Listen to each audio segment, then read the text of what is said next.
In the hills of southeastern Turkey, there's a temple complex that shouldn't exist.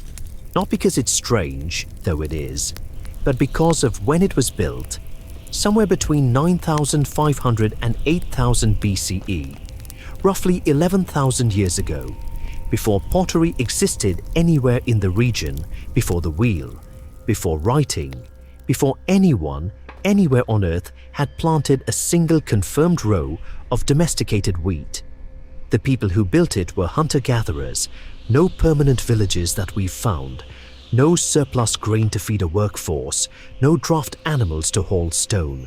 And yet they quarried, carved and raised limestone pillars, some over 5.5 meters tall, weighing close to 10 metric tons, arranged in careful rings cut into bedrock. This is Göbekli Tepe.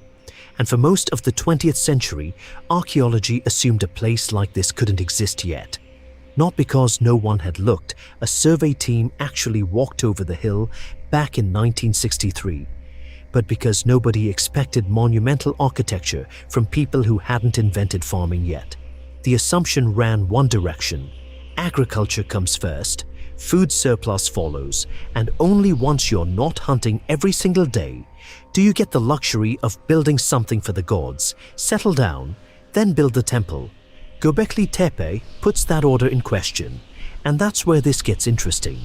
Not just as an archaeological curiosity, but as a real question about why human beings organize themselves at all. Here's what's actually been measured, not guessed at.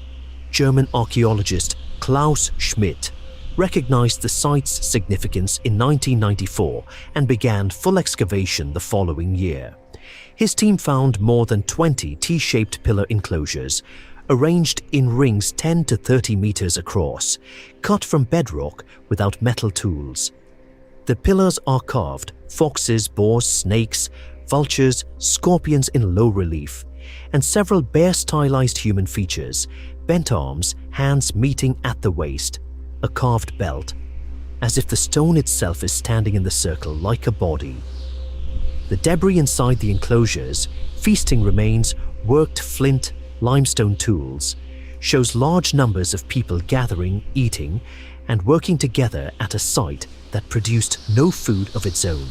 Whoever built this had to be fed by someone else while they worked, season after season. That's coordinated labor on a scale nobody had documented for a pre-agricultural society before this site was excavated. So why do it? Schmidt's answer, still a provocative thesis, is that it wasn't food that first pulled people into cooperation. It was belief, shared ritual, shared feasting, symbolic meaning strong enough to be worth quarrying 10-ton stones for. In his framing, the temple didn't come after the village. The gathering came first, and feeding that gathering year after year may be part of what pushed people toward managing wild grain more intensively, toward the first steps of domestication. Not agriculture creating religion's leisure time, religion creating agriculture's necessity. That flips a story we've told about ourselves for a century.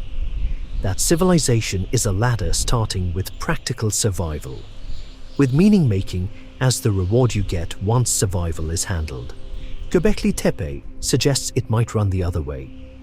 Now, the honest version of this story includes a correction, including one about the site itself that most retellings still get wrong. For years, the popular version claimed the enclosures were deliberately buried by the people who built them, a mysterious act of concealment, which made for a great hook. That reading has fallen out of favor since Schmidt's death in 2014. Current evidence points to something less cinematic: landslides and natural infill gradually swallowing the enclosures after they were abandoned. Not a ritual burial.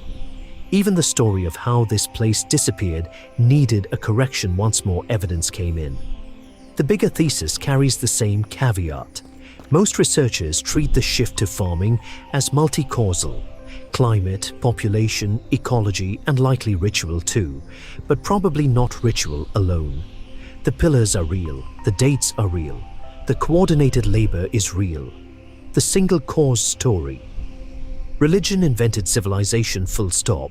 is still argued over, worth knowing before repeating the tidy version. Here's what stays solid either way.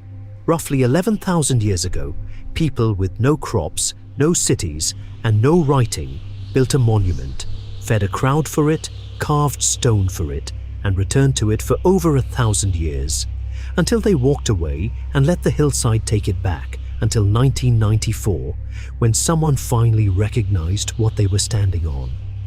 We don't know exactly what they believed.